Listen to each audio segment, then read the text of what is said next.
As an FBI special agent was my dream job. My whistleblowing was apolitical and in the spirit of upholding my oath. Nonetheless, the FBI cynically elected to close ranks and attack the messenger. The FBI will crush you. This government will crush you and your family if you try to expose the truth about things that they are doing that are wrong. We are all examples of that. Joining us now are Steve Friend and Garrett O'Boyle. Thanks for joining us, fellas. FBI whistleblowers Steve Friend and Garrett O'Boyle both join us now. Gentlemen, so glad to have you on the program. Thank you for your testimony. We need more folks like you, and I'm sure more people are going to be from your background are going to be giving you guys more intel as you're sharing that with the rest of us. We can kind of see that this is becoming normal for them to be held accountable, because I think especially an institution that we pay their salaries, they need to be held accountable. I think a lot of people do share our beliefs and convictions.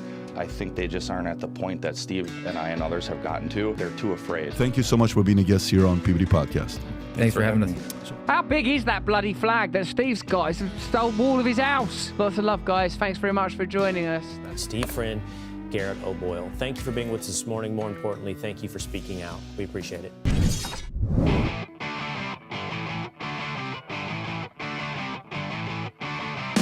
You're in the information age, but facts are in short supply. Reject the noise, ask bold questions, and pursue the truth with FBI whistleblowers and founding suspendables Garrett O'Boyle and Steve Friend. This is the American Radicals Podcast.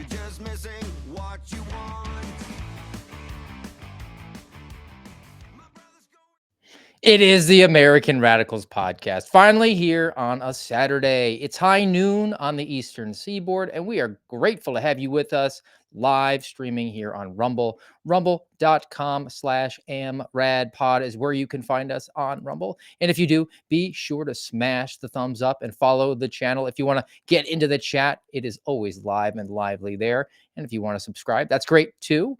If you listen to the audio format of the show on iTunes and Spotify and iHeart, be sure to subscribe there so you can get the automatic show updates when we drop them as the program airs Tuesday, Thursday, and Saturday. And as I said, Saturday is here. It is our favorite day. We get to go a little bit longer. We're not underneath the 59-minute rule time crunch we typically are on Tuesday and Thursday, as we have always try to raid the group over to the Kyle Seraphin Show. But today's a standalone day. The American Radicals Podcast are flying free. We do not have a net. We're just going to go about and free ball it, if we will, and talk about something that Garrett has alluded to in the past. It's a term, the Ministry of Justice. It's an Orwellian term that he has labeled the Department of Justice in the United States and the FBI. And we got lots of examples of that today. Maybe finding some transcripts of the current president saying some things that are a little bit criminal, maybe a two-tiered system of justice, and also the FBI is very, very interested in getting involved in the election. So we're going to get to all that today and go deep on it for you all. Like I said, Saturday, no time crunch, so we're going to be a little more expansive, as is our nature here on the American Radicals Podcast, and grateful to have you here. Let's bring on my co-host, Garrett O'Boyle. You can find him on social media at GOBActual. And then a programming note for all of you who missed it yesterday. Garrett, I feel like I haven't talked to you for several minutes now. We were on a long-form, fun Friday edition of At the Mic. Keith Malinak is a producer over at The Blaze. He asked us to come on to his program. You can actually go to his Twitter profile, his X profile, to find that there. It's on YouTube as well, but we don't like YouTube very much. And I think it's at Keith Malinak, Malinak, and he has that streaming there. It's a 2-hour, just fun conversation that we had. And now it's back time to get to more serious things here. The demise and fall of Western civilization on the American Radicals Podcast. It's true, Steve. And although we don't like YouTube very much, this just in, the American Radicals Podcast can now be found on YouTube. We've been trying our hand a little bit this week at expanding, and like Rumble, as great as it is, I don't know. They don't have shorts. They don't have the interface isn't as great. YouTube's easy to use. Lots of people use YouTube. So you can head over to YouTube if it's your thing. We haven't been canceled yet. All what I think 3 videos that have been uploaded over there, which one is just our last episode and then 2 shorts from it. And they have So 2 likes because you and I both liked them. So we would appreciate some air support from the American Radicals podcast audience if you wanna move on over to YouTube, just to give us a thumbs up and watch for a few seconds so that gives us credit in the algorithm. That's fine too. and on Instagram too, we are now. But we're not holding our breath on either of those platforms, keeping us platformed. But we thought we'd try our hand at it. So yeah, head over to both or either of those and give us a like and a follow over there. Yeah, that whatever. Shameless plug. Not shameless. We're proud to plug that sort of thing, and we're proud to bring you a deep dive into the Ministry of Justice. I alluded to it. If you want to expand on where that term comes from Yep. and how you like to apply it to our ex-girlfriend over at the FBI, and then the upper level, the Department of Justice, and then we'll get into the stories we have today. Yeah. So, as Steve mentioned, it's a Orwellian term. It mainly comes from 1984. For longtime listeners of the show, you probably followed along when we read George Orwell's other famous book, or I would say that Animal Farm in 1984, probably his 2 most well known. But we did Animal Farm a while back on Saturdays because we do have the bandwidth to go a little bit longer and not impede on our friend Kyle Seraphin show like we do during the week. But yeah, in 1984 you had the Ministry of Truth, Peace, Love, and Plenty, the different ministries of the Big Brother government. And basically what Orwell was getting at was contradictory names for government, which I mean, look around, like weird. I just had Hamilton pop into my head. Look around. How lucky we are to be alive right now. Okay, that's probably more than enough for me, Steve. But yeah, so I would say, I don't know. I don't think I was public yet, and I was referring to the DOJ as the Ministry of Justice in like our group chat, and which is on Signal, which the FBI and the DOJ are coming for. If you missed it, going back to Christopher Wray's testimony about the Donald Trump assassination, which oddly has been memory hold just a few weeks later. But I would text Steve and Kyle and say, "Oh, the Ministry of Justice is at it again," or whatever, and it implying the Orwellian term. And now, if you go to my Twitter, GOB actual or X, I guess I should say, I don't want Elon to cancel me any further than he already has. But if you go over there and even just search my Twitter for Ministry of Justice, you'll see a bunch because hey, we take jabs at the government because we still can. And you know what? Even when they fully cancel our First Amendment right, we still should because that's the only way, or it's one of the ways that helps turn the tide away from tyranny. Well, you alluded to the Donald Trump assassination attempt, which would take us sort of transition us to our first story, which is about the current occupant of the Oval Office, and that's Joseph Robinette Biden. Solid middle name, by the way. And there was this whole hoopla about him being investigated for classified documents because we definitely don't have a two-tiered system of justice. And Definitely not, Steve. and the ruling that people were kind of latching onto as a messaging for the presidential election this year, back when Joe Biden was a candidate, 4 weeks ago before the coup, was that he was demented and senile and incapable of holding that office. And the evidence for it was the DOJ investigated him for having the classified documents and putting him in his trunk of his Corvette or whatever he had him at his house. And he actually had him in multiple locations. And there were these interviews that were conducted by the special prosecutor, and he did not come off as very competent. He sort of looked like an old senile man. And even Mhm. the special prosecutor said, we can't bring charges because he's not capable of standing trial, to which we said he's probably not capable of handling the nuclear football. Yeah. But as soon as the coup moved into place, we have to get the air of legitimacy back. The message that we have to have is that it's equal justice under the law. The Ministry of Justice is blindfolded. The scales are equally balanced.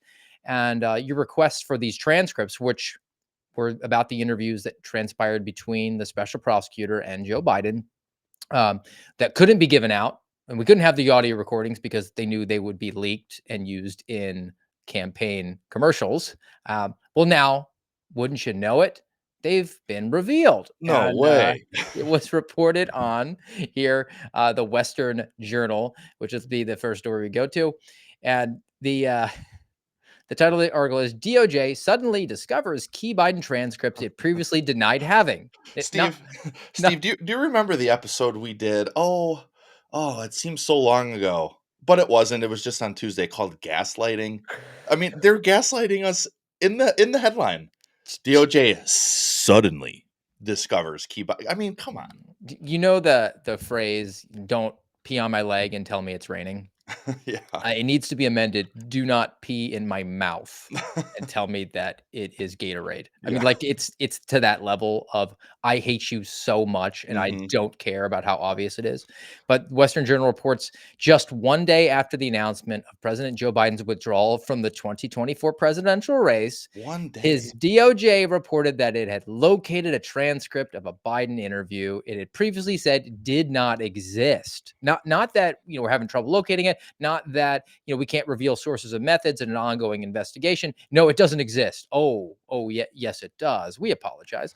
Earlier, the DOJ told U.S. District Judge Dabney Friedrich that it would be too time consuming to transcribe roughly 70 hours of audio files and screen them for classified content. So we don't have it and we don't want to create it.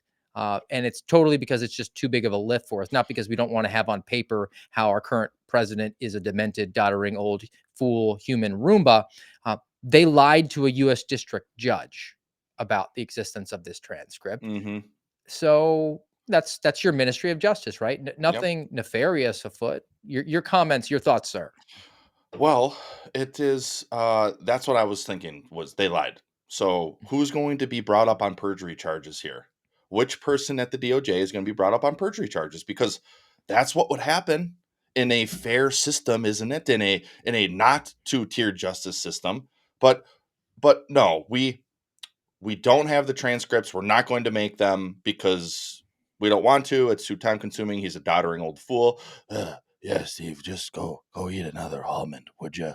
Um, but it, I just, this is where it really like you can tell. My top of my head is about to blow off because of the steam that is building up inside with the liquid hot magma beneath. There's a movie quote for you. What would that be? Austin Powers, I think. But it's it's so maddening because, like you said, they're peeing in our mouth and saying it's Gatorade, and it's just shut up, peasant.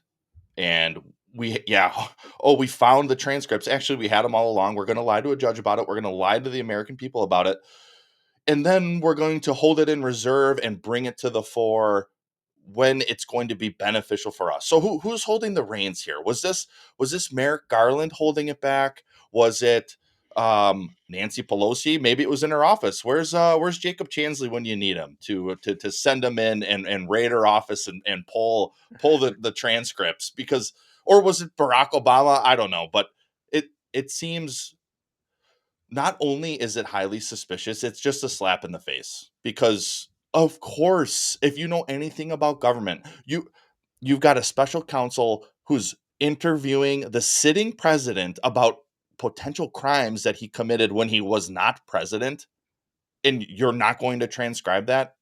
I mean, for anybody who has worked in government, I think of things the FBI would transcribe.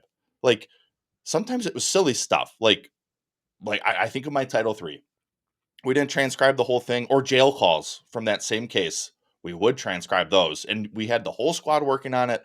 And they're all listening in to these jail calls and typing. And it's like, that could be helpful. And it took a lot of effort and a lot of time and a lot of man hours. And most of the calls were inconsequential, but they were transcribed anyways. So you're going to do it for that. Some case in BFE, Kansas, but you're not for the sitting president. Who in their right mind would believe it? All you got to do, you don't even have had to work in government. You just have to, for one moment, just think just a shade deeper. And you'll be like, well, that doesn't actually make sense. And now that this is out, everybody should just be livid. You should just be livid with your government. They hate you. And you can't hate them enough. Quick note on Jacob Chansley. You know, the FBI tried to not give him back his His helmet helmet? and paraphernalia because those were evidence that I'm sure they wanted to preserve to then walk around the office and say, "Oh, we have the Yeah. QAnon shaman's gear here." Mhm. You don't have a right to keep that. The case is Right. closed. He's allowed his property back. But to the larger point here, we talk about this being a late stage republic and what the communists like to do, and that is reward their friends, punish their enemies. They're going to pilfer the treasury to enrich themselves, and we've covered that at length. I mean, the different grant programs and giveaways that we have. We're funding our own demise. But the other element to that is punish your friends, reward your enemies. Well, they're doing that with the Department of Justice here, and very clearly, Joe Biden is not their candidate of choice anymore, but he's still a good and faithful servant, and they want to help him out, give him a soft landing. The soft landing that he promised for inflation is what he's going to wind up getting here. And then the issue is they had this in reserve. How close did they come to actually dropping this to push him aside? And I think it was pretty close if they dropped it the day after he decided to drop out. Maybe that was the actual date that they said, "Hey, look, this is coming out on this date. So if you want to drop out the day before, that's up to you." Yeah, and, like, I've heard some scuttlebutt, I'm sure you I've heard, no, I've seen publicly reported that, Nancy Pelosi was threatening him and saying, "Easy way or hard way," essentially, like, which is funny to me because, like, I'll tell my kids that, like, if they're not obeying, I'll say, "Hey, I told you once, so easy way or hard way." That's the way And Jill talks to Joe. So yeah, yeah, that's about the yeah. level of his of cognitive abilities at this point. Yeah, and so it's what Joe Biden, in the I don't know 17 minutes of lucidity that he has a day, he's arguing with Nancy Pelosi about I want to stay and be the president and fall down the stairs when I go up to Air Force One, and she's like, no, Joe, my teeth are basically falling out of my mouth, and I'm old too, but. I'm gonna pull the transcript and the 25th Amendment, and you're gonna be ousted. So easy way or hard way, Joe. And then this happens, and oh, look, magically, we have the transcript. Well, I think Joe Biden's probably the happiest man in America every morning when he wakes up and they tell him that he's president because he gets to remember that again. That's always what I've believed at him. He's just so happy for like those 17 minutes between bites of pudding, and then he just sundowns and just goes back upstairs to shuffling around like the human Roomba that he is. Remember those ice cream containers? I don't know if they still have them. I feel like I saw these a lot when I was a kid. My mom and my grandma both worked in a hospital. They're like little. They could have like the wooden. It's not even a spoon, The but you. hockey pucks that are half chocolate, half Yes, vanilla. yes. Yes. Do you think they're like force feeding him those? Like, Joe, we know you love ice cream. Here's another. Take it, take it. All right, we're gonna get sidetracked for a second. I had those in school too, Garrett, and I don't know because of the nostalgia factor of being a kid and just being so excited to have ice cream. I'm pretty sure that was crack cocaine because that was the best tasting ice cream in my memory of being a human being on planet Earth. Do you agree? Yeah, I mean, it's isn't it weird like when you because like today, if I would eat that, it'd be like this just tastes like wood because of this weird wooden spoon. Where yeah, back then it's like "Ugh, ice cream, and it's like I am literally screaming for ice cream. Thank you. Oh gosh, we're off the rails. Let's get back on. It is Saturday. The hair's down. You might not be able to tell, but it is down. We're going full bore.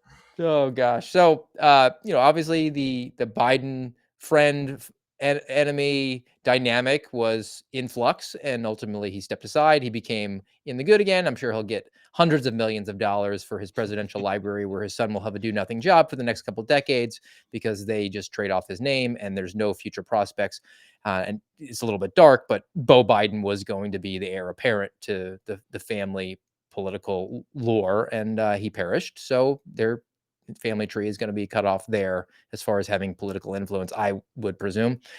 But talk about another friend of the ruling elite in the alleged land of the free.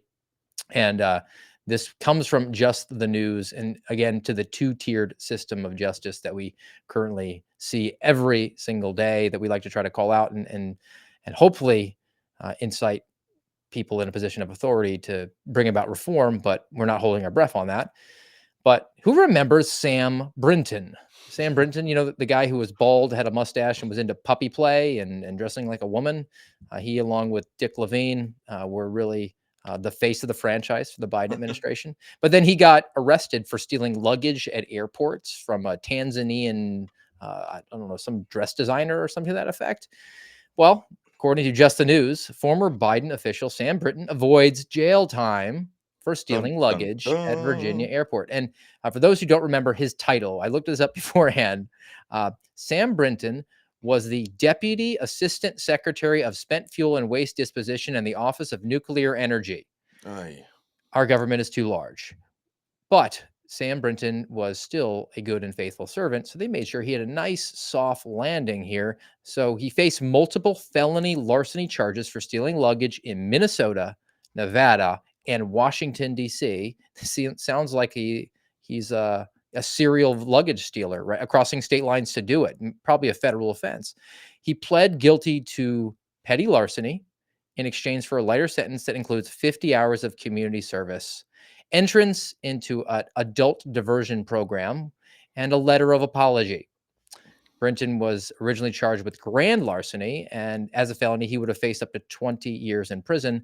And then you contrast that with somebody like Enrique Tarrio, who was sitting in a hotel in Baltimore on January 6th, 2021, and now is in federal prison for 22 years. Sammy boy here, he just gets 50 hours of community service, which I'm sure he will do at a nonprofit LGBTQ rainbow kamikaze type of foundation that is receiving government grants, right? Yeah, it's just, man, like this one, it is really, it's more disturbing than anything because you've got this creep. That's what this person is. You've got a creep that they clearly have something wrong, not only mentally, but very deeply spiritually and morally bankrupt and corrupt. You are, not only are you dressing like a woman, putting lipstick on. For those watching, we popped the picture up there briefly with like neon blue lipstick, shaved head, trying to be as utterly flamboyant as possible. And now you're stealing things on top of it. And but you worked for the government. You were one of the golden children who were rising through the ranks, and the government was was propping you and your ideology up. What's one of the descriptions of him? It's a LGBTQ activist. So the government is praising and applauding and providing accolades to that type of depravity, and now helping them quietly, people of this weird uh satanic bent. Now you're just, yeah, we know you were stealing things. And I should have looked, maybe Steve, when you're committing theft, even if it's like relatively petty theft in an airport, is that interstate crime because of the travel hub scenarios where it's coming from one place, landing in, you'd think as a guy who was the airport liaison in the in the Wichita airport for the FBI, I would know this, but I don't. And well, either way, like, you're stealing, and yeah, no big deal. And we only found out that it was you because of the one of a kind dresses from the Tanzanian woman who had her luggage stolen and then saw you in the dress.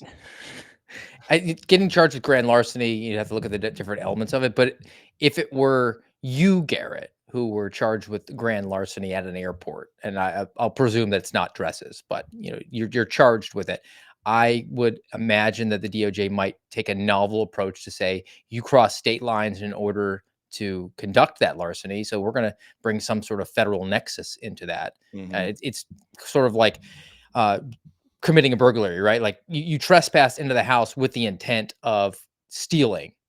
That's what a burglary is. Those two factors together. It's like, well, you cross state lines with the intent of committing a theft. That seems federal to me. I mean, you would bet that a line prosecutor, particularly in Washington D.C., would see Garrett O'Boyle and say, "Hey, let's take a new and novel interpretation of the law here and see if we can't get something else on him." Whereas Right. Sam Brinton dressed in the right way and conducted himself, comported himself in the way that they deemed to be desirable and pushing that certain narrative forward, and they gave him a very soft landing.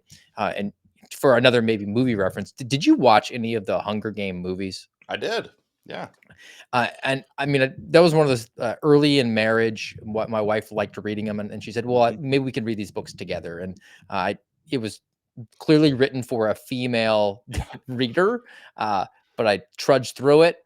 Not too heavy of a lift of reading. I mean, it's pretty easy to get through. It's an interesting story, but definitely not for the male reader. Perspective. It just was tough to hold your attention. But the movies, I thought, did a really good job of presenting the late stage dystopian society. And I Mhm. couldn't help but notice those bold colors and the men wearing lipstick and eyeshadow, very much like Sam Brinton. And if you remember how that movie went, it basically wound up devolving into like the Bolsheviks versus the Mensheviks.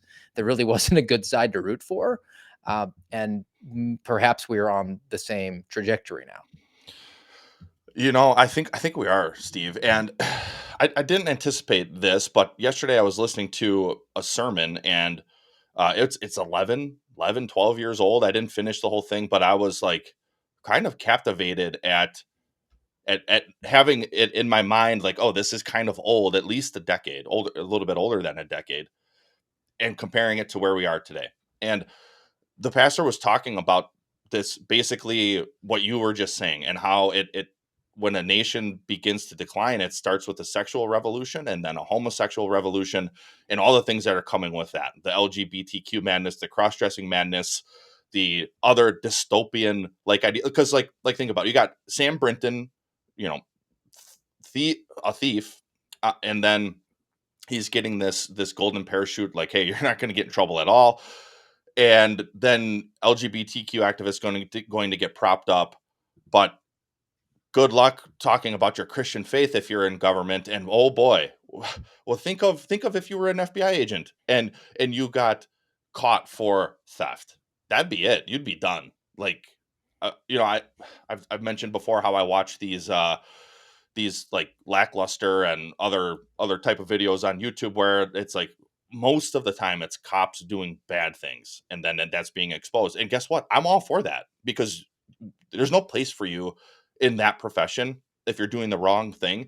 And I watched one recently where this cop on a traffic stop, he literally took, like, I think it was like $500 cash off of a guy who was rightfully arrested. If I remember right, I think he had like some type of warrant, or maybe they even found drugs on him. And as a former cop, former law Leo, like, it's pretty safe to assume that that money that he had in his pocket probably came from the drug trade to some degree. That doesn't mean you get to steal it. And the perp, like, saw the cop, caught the cop, and like just stuck to his guns, and like was telling the other cops and the supervisor around that, like, hey, this guy stole my money. And they started looking into it enough, and sure enough, the guy did, and he got fired, like, right on, like, basically that later that night. The video was a couple hours later. And it's like, yeah, that's what should happen to somebody in government, where you do have this level of public trust, and then you betray that trust. You should be fired. Like, you don't get to steal from people, even from people who are being rightfully arrested. But I guess to circle back to like what you were saying with this dystopian future that we're basically living in, and that's only getting worse. It it always seems to be this depravity. Yeah, well, it goes back to Genesis. I think it's Genesis 16 where Sodom and Gomorrah was destroyed. Like, this is nothing new. This is always how sinful humans devolve. They devolve into this, what they'd call a sexual revolution, and then into homosexuality, and then that's coming to the end. You got pedophilia emerging, like the map. It's not a pedophile anymore, Steve. It's a minor attracted person. It's a Well, sexual identity per yeah, Tim A. Walls's Minnesota. right. And like, you take the AIDS epidemic in like the 80s, 90s. That's a punishment. That's what that is. That's a punishment for that type of behavior, that type of lifestyle. And what do we see today, Steve? We've got the monkeypox resurging How again. dare And you? It's called the M-pox. oh Don't yeah, stigmatize. don't stigmatize. Yeah. And the reason I'm kind of coming back to this and hammering it is because, kind of, I guess, a little bit out of place. I know we usually do this at the end, but I'm going to throw it in here because there, the other day we were talking about Daniel 9, which is essentially a prayer that Daniel, prayed to God to save his nation because he saw the unrepentant hearts and the sinful way in which they were living. And I still admonish us all to we can pray that type of prayer for our nation, but also to just be a little more hopeful. Even for somebody like Sam Brinton, 1 Corinthians 6, starting in verse 9, it says, "Or do you not know that the unrighteous will not inherit the kingdom of God? Do not be deceived. Neither the sexually immoral, nor idolaters, nor adulterers, nor men who practice homosexuality." Now, let me pause right there. Sexually immoral, adulterers, and homosexuality are all mentioned there. All are sexual sin. I think the reason Paul is focusing on it so much in this letter to the Corinthians is because even then he realized that the sexual sin is is is something that is like a pinnacle moment in the turn, basically the turn from God to your flesh, and realizing that the sexual sin is so depraved. But anyways, then it goes on. "Nor thieves," Sam Brinton, "nor the greedy, nor drunkards, nor revilers, nor swindlers will inherit the kingdom of God." Boy. And also, by the way, if you don't fit into that list, maybe you should go read it again, because aren't we all at least one of those things? Have you ever been greedy? Have you ever reviled someone or swindled or been drunk or had a false god of some sort, money, your career, you name it, or sexually immoral? Have you ever lusted after someone? Like we're all guilty of this stuff. Um, but then it goes on and says, "And such were some of you, but you were washed, you were sanctified, you were justified in the name of the Lord Jesus Christ and by the Spirit of our God." And it's like, that's your hope. That's your hope right there. It's in Christ. It's at the foot of the cross and his work on the cross. And it's like, yeah, like that's where we need to go. We need to turn to Christ. And that really, that's it. That's what it boils down to. And our nation needs that. We need that national repentance, and we need that turn away from our idolatry and our false idol worship and our false gods, and don't get me wrong, I'm as guilty as anybody. Well, we have some more about our ex-girlfriend getting involved in Ooh, good. electoral politics coming up. But before we do that, we will acknowledge today's show sponsor, which is the M Clip Company. M-Clip is where you can go, guys. M-Clip.com is where you go and use promo code SUSPENDABLE for 10% off. These are luxury money clips. They've been around for 2 decades, 20 years, hand assembled, patented technology. If you mess it up, they will fix it for you. I've been carrying mine for 10, 15 years, somewhere along there, and I gunked it up and they said, "That's unsat, send it back to us, we'll fix it." And they did, and it is like brand new.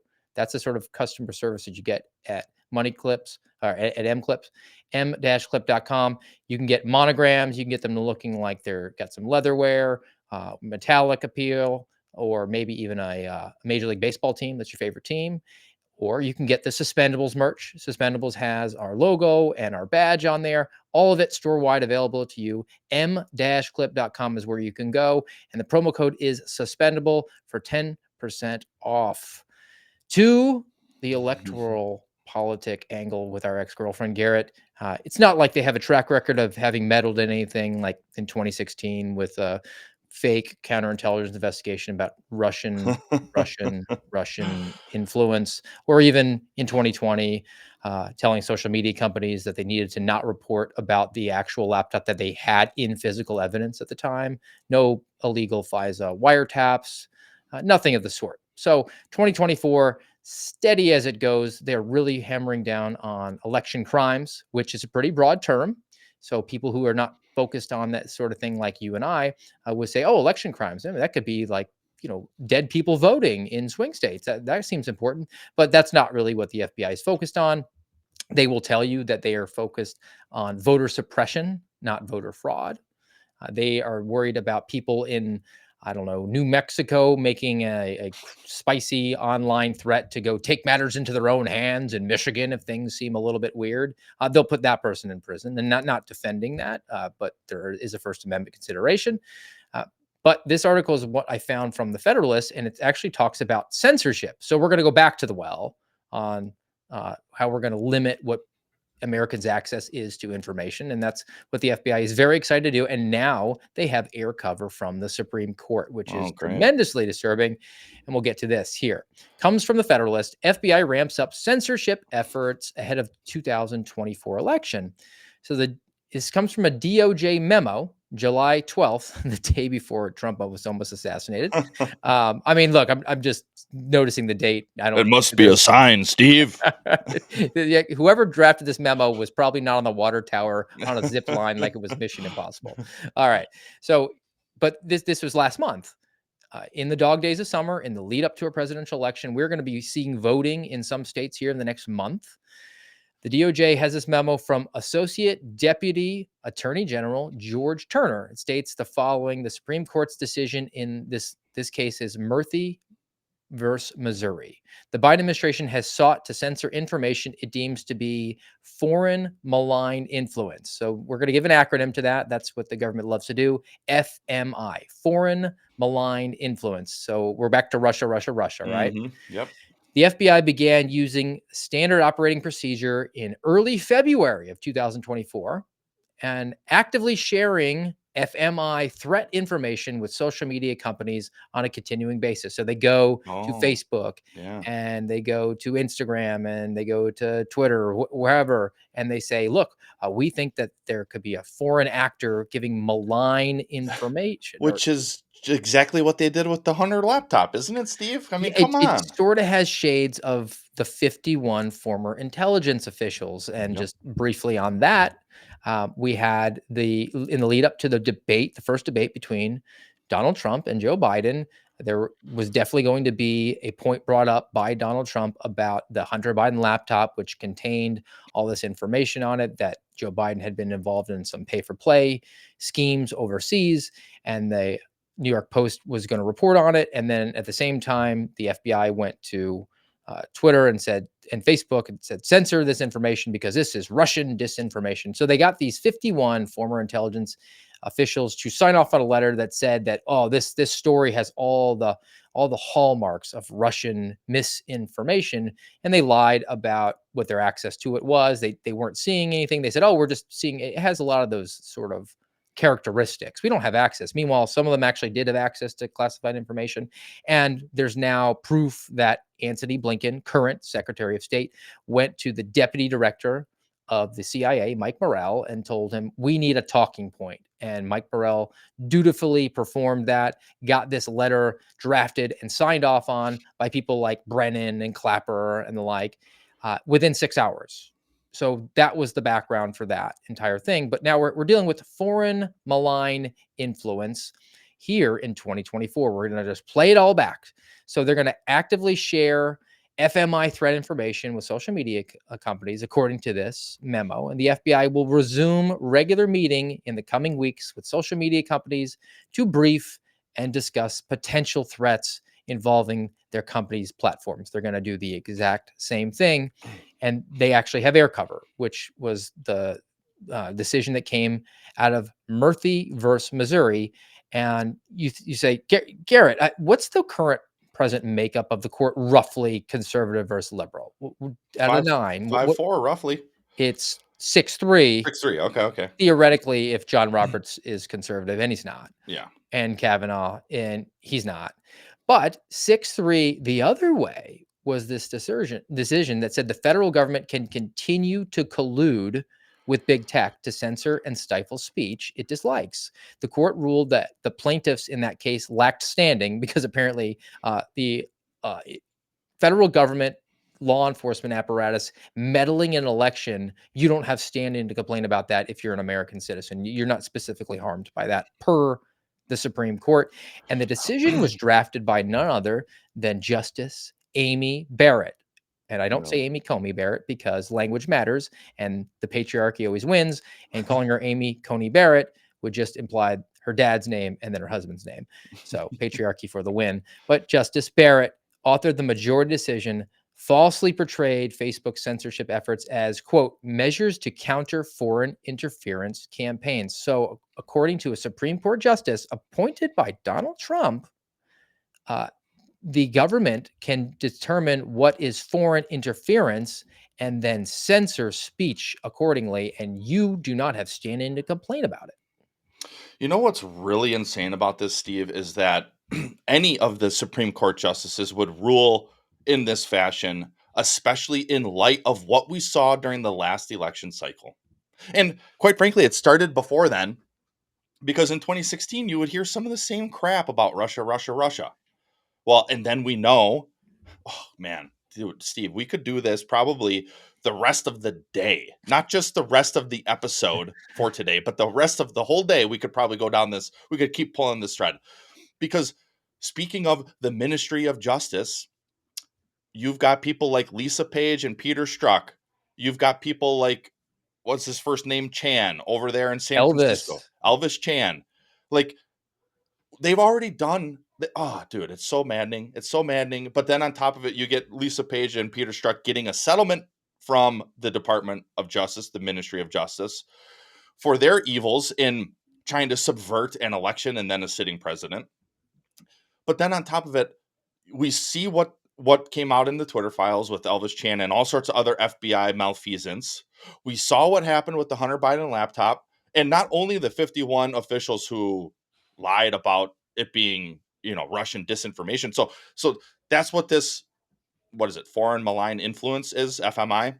Yes. They've already been dealing with the quote unquote foreign malign influence. We've seen it already, and they cannot be trusted. They cannot be trusted to tell you the truth about what is or isn't foreign malign influence. We know that they knew that the Hunter Biden laptop was not foreign malign influence, but the FBI went to Facebook, they went to Twitter, and they said, hey, Russia might be dropping something sometime soon. And then, like, within a week, it was New York Post's Hunter Biden's laptop story. And then it was, oh, that must be what they were talking about. We better censor it. And now the Supreme Court is saying, hey, government, you have wide breadth to deal with foreign malign influence. We did a couple episodes on the First Amendment. I think Amy Barrett and the rest of her ilk need to go back to law school and take introductory to First Amendment courses, because in a land of the free, the government does not get to decide what is acceptable speech and what is not. And look, we talked about it. There are some guardrails there when it comes to fighting words and inflammatory speech.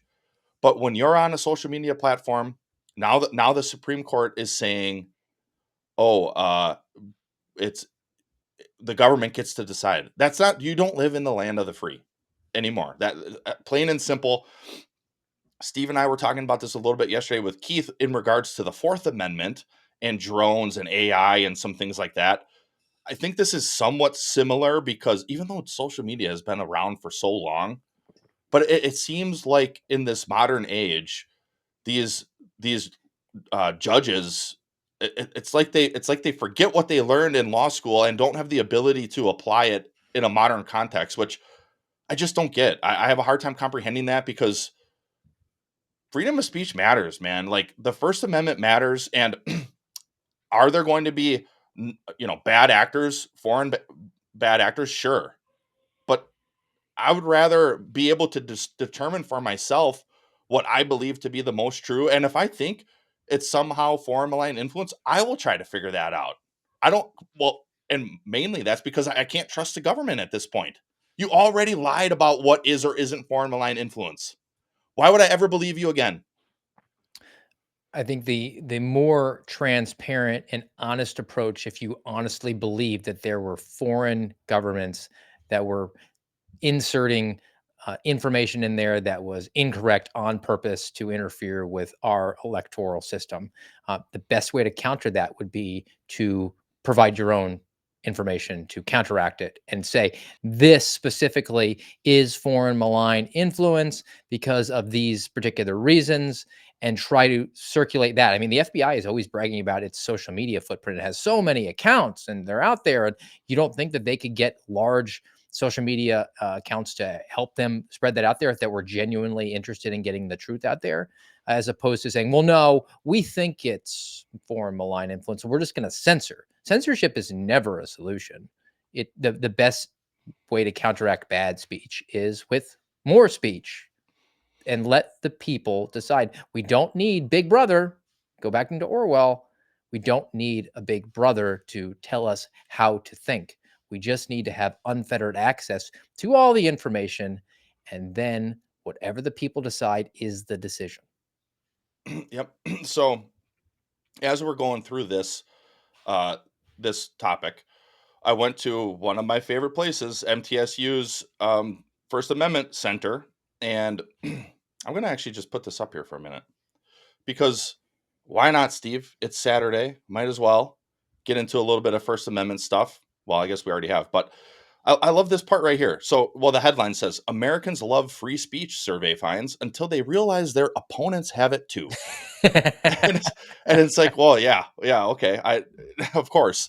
But this part right here, it says the Supreme Court itself, as recently as 1989, has declared that, quote, the bedrock principle of the First Amendment is that the government may not prohibit the expression of an idea simply because society finds the idea itself offensive or disagreeable. But now we're basically saying that if the government, so not society, but if the government finds it disagreeable in that they claim it's foreign malign influence, well, then they can censor it. Like, man, even their case law doesn't add up. Like that doesn't jive with this case law. But it's I don't know. I guess it's another disturbing sign of how you and I would have made for better ACLU attorneys in the 90s than we do suspended indefinitely forever revoked clearance FBI agents in the 2020s. Because I mean, it seems so just so natural to be like, well, yeah, I don't agree with your speech, but I support your right to say it no matter what. Like Sam Brinton, perfect example we talked about earlier. I don't agree with your lifestyle. I don't agree with your quote unquote LGBTQ activism, but I damn sure stand by your right as an American for you to hold those opinions. And I'm going to hold mine. And I'm going to read from First Corinthians. And I'm going to talk about Jesus. And I'm convinced that that's the only way. And like an LGBTQ activist should, if you lived in a society who did cherish the First Amendment, they would say, yeah, man, let's have a debate. Instead, like, you'll get attacked like Alex Stein, which God bless the guy, going to some of these rallies or protests in the street and just saying the other thing. And he straight up gets attacked, and he's not the only one. But or Hamas supporters, or we've talked about this before. The lady who, FBI is knocking on her door in the middle of Oklahoma because of some Facebook posts that they don't like. Hey, I don't agree with your speech. She is talking about she wants to see American soldiers sent home in tightly packed boxes, wooden boxes. We all know what that means. I don't agree with your speech, but you have a right to say it. I'm going to try to convince you that my speech is better and that my ideas are better. But man, it's crazy that you've got the government and you've got society who actually all hate the First Amendment unless you just toe the line and agree with what they want and what they say.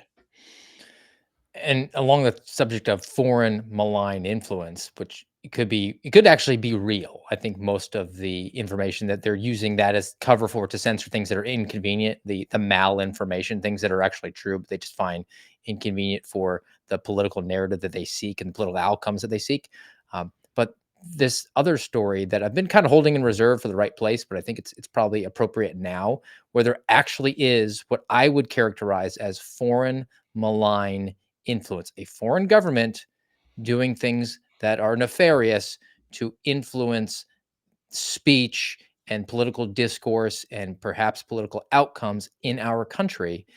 But instead of standing in the gap to protect you and me and others, actually, our ex girlfriend is helping to facilitate the foreign malign influence, which is why we're referring to the whole thing as a Ministry of Justice. And this comes from a Substack. And you have to forgive me. Maybe specifically, Garrett, because I think you follow this guy too. His name is Aaron Mate or Aaron Mate. He's got a tilde or something over the E. Yeah. I've never heard it pronounced. I just say mate, but I And bet we'll that's just wrong. we'll call him Aaron and pretend like we're boys with him. Yeah. He's got a pretty big account. I reached out to him and he didn't respond, and he's under no obligation to. But he must be getting lots of requests and that sort of thing. That's why I've held this. I was hoping that maybe we could talk to him one on one, but you never know. As the American Radicals podcast expands, maybe we'll catch his attention and help us expand, guys. As a programming note, do follow and smash the like button on this episode and subscribe on Rumble if you want, and definitely subscribe on the podcast format here. But this comes from Aaron's Substack, and the title is FBI Helps Ukraine Censor Twitter Users and Obtain Their Information, Including Journalists. And there's a lot of details in here. Pulled a couple of excerpts from it, but I would encourage you to go over and read the entire thing from Aaron's Substack.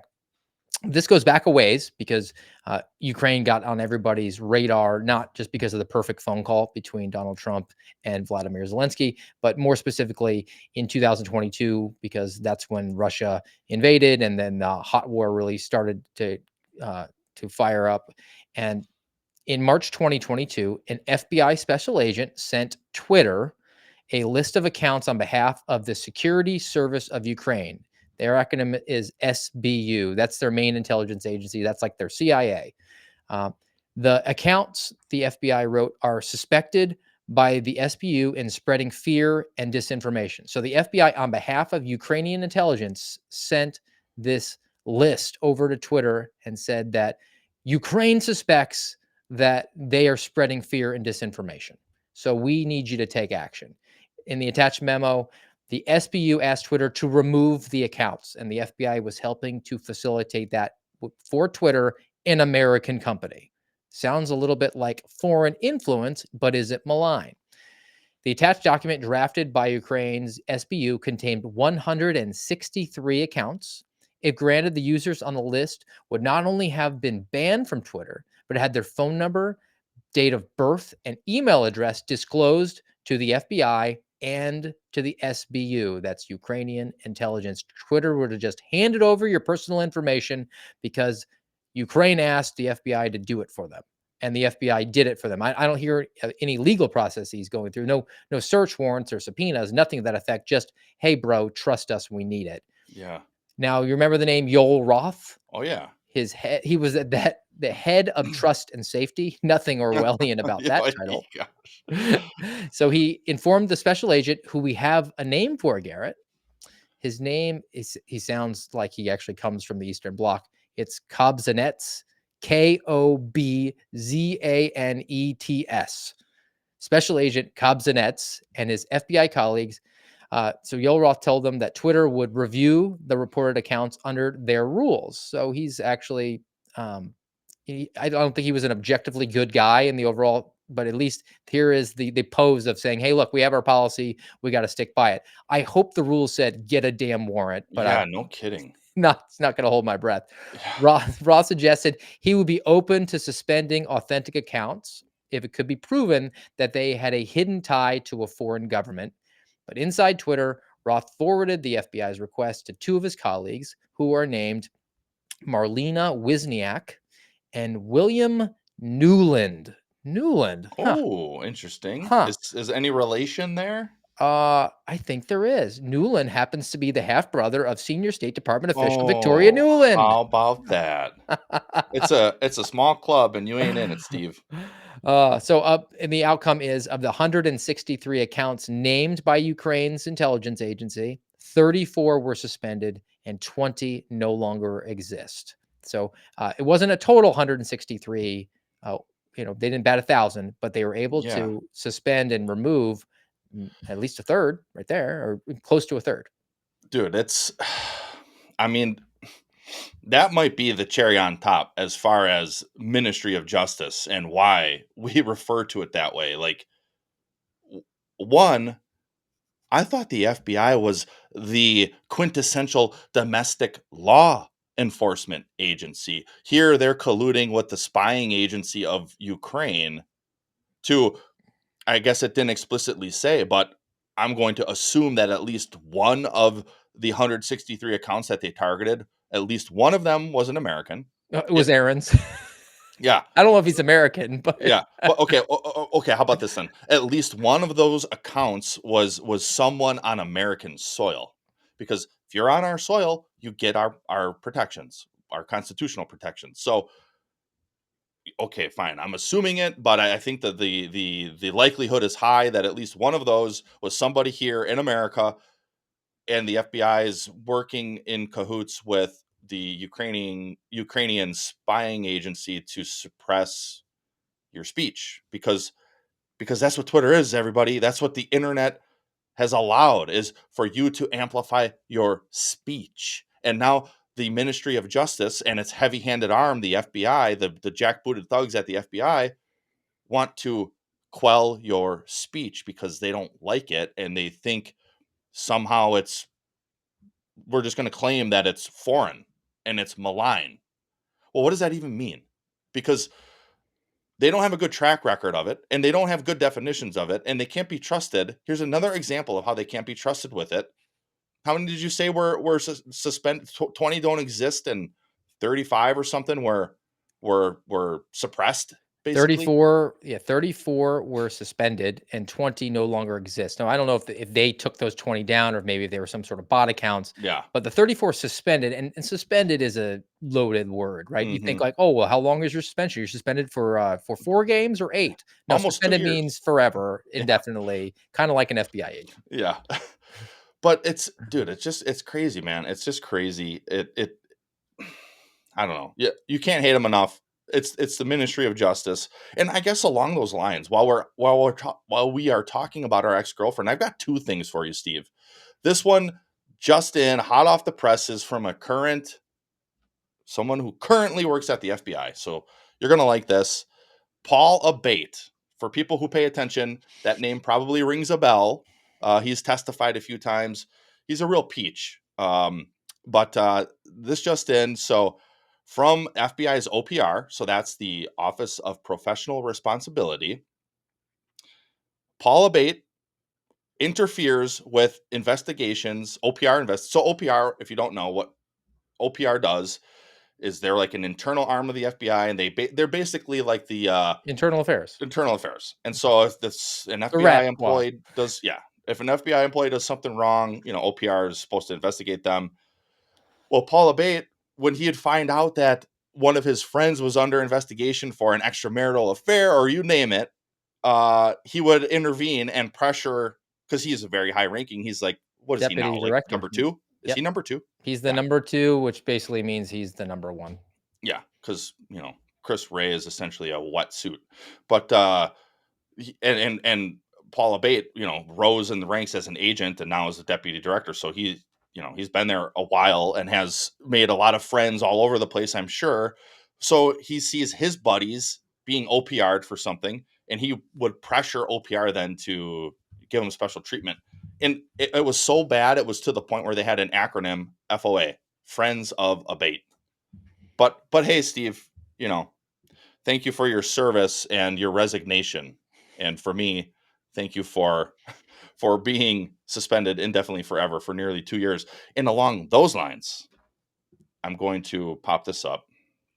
You already know about this, Steve, but maybe not everybody in the stands knows. So if you're not watching, I have up an email that my wife received from Apple, and it says, this notice is being sent from a no reply email account. Any response to this email will not receive a response. And it goes on to say, account holder customer on September 15th, 2022. So for those paying attention, or not paying attention rather, I was suspended on September 26th of 2022. And Apple now tells my wife on September 15th of 2022, when she was 7 days postpartum with Lucy. So our fourth child, her fourth C-section, by the way. We were living in an Airbnb in Kansas because the FBI allowed us to transfer against their own policies. And this was the day we left Kansas, actually, because Lucy was born on the 8th. So the day we leave Kansas, Apple receives a legal request from FBI requesting information regarding your Apple account.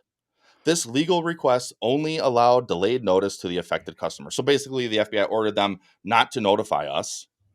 And now it's been almost 2 years. And then it says the contact information in relation to the request, FBI, New York, blah, blah, blah, blah, blah. And basically they say, contact the agency if you have any questions, which, good luck with that. Like, what good is that going to do? And, maybe we'll go down that road someday, but not today. But this is what the Ministry of Justice does. You do something they don't like, they will come after you. I said it when we testified. They will crush you and your family. I did not know how true those words would ring. We're upset about this now, but it's already done. They did this 2 years ago. Who knows what else they were looking at or looking for? But okay, me as the FBI employee, you want to come after me, fine. But you're going to come after my wife? Like, where's the rationale there, Steve? Like, what reasonable, articulable basis would they possibly be able to come up with to get a subpoena for my freaking wife? Don't need one. They just are all about the raw exercise of power, as communists are. And she, by being your wife, was deemed to be an enemy, and by their definition, had to be punished. That's right. They'll make the process the punishment. We'll just see if we can't find something in there, and then we will influence our buddies over at Big Tech to say, keep this on the sly until it's no longer needed, and then it's too late to do anything. And now you've suffered under the hand of their oppression for the last 2 years. And they were most likely hoping to find something to pin on you. Maybe you used your wife's account some way, and they were gonna always fall short of that goal because you didn't do anything wrong. You did everything right. But they went at it from, how can we get him? How can we get him, as opposed to, let's just follow a fair process. If there's actually a legitimate and real allegation, then we need to conduct a proper and thorough investigation, during which time Garrett shouldn't have been allowed to transfer. They should have had an open conversation with you about that. You should have been assigned to, I don't know, some sort of alternate duty, or maybe some sort of mechanism where, hey, you can't come to the office, but we're going to continue to pay you because you haven't been adjudicated to have done anything wrong. But that's not what it's about. It's about punishing people who will go against what they want. And that's what the Ministry of Justice is about. That's what the system is about. And that's what George Orwell cautioned us all about in Animal Farm and in 1984, because when the government becomes a tyranny, they're just the polar opposite. They're the bizarro of Romans 1, where government exists to punish evil, reward good. And if you are not going to punish evil, by definition, you will punish good. That's right.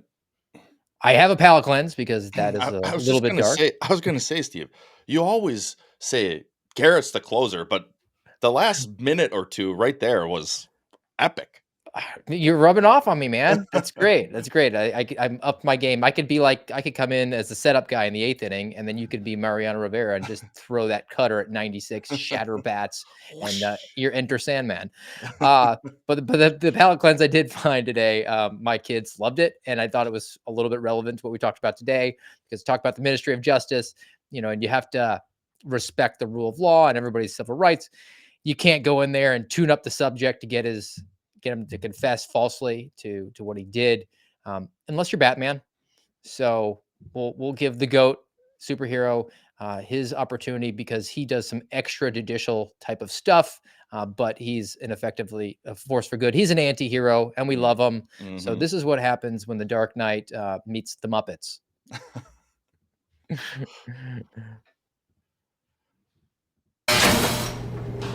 Oh, hi-ho, Commissioner. Say, would you mind cleaning this table off? It's completely filthy. Okay, you just brushed it with your hand. You should really use a disinfectant wipe or something. What difference does that make? Well, a big difference, actually. Harvey Dent never made it home. Harvey who? What have you done with him? Me? I was right here. Who did you leave him with? If we're gonna play games,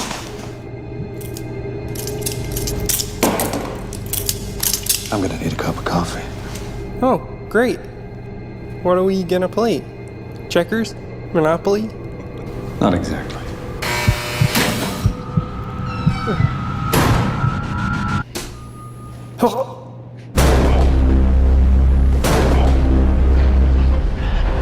It's in control.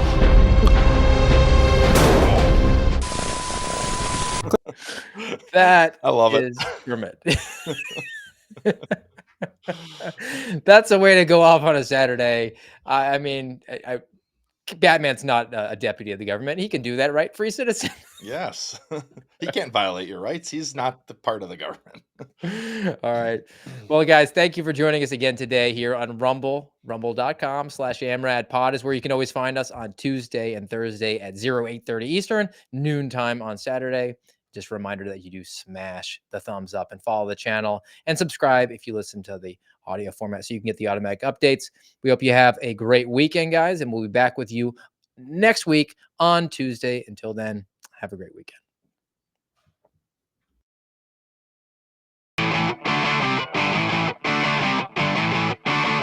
You've been listening to the voice of the Suspendables on the American Radicals podcast. Follow us on rumble.com/AmRadPod.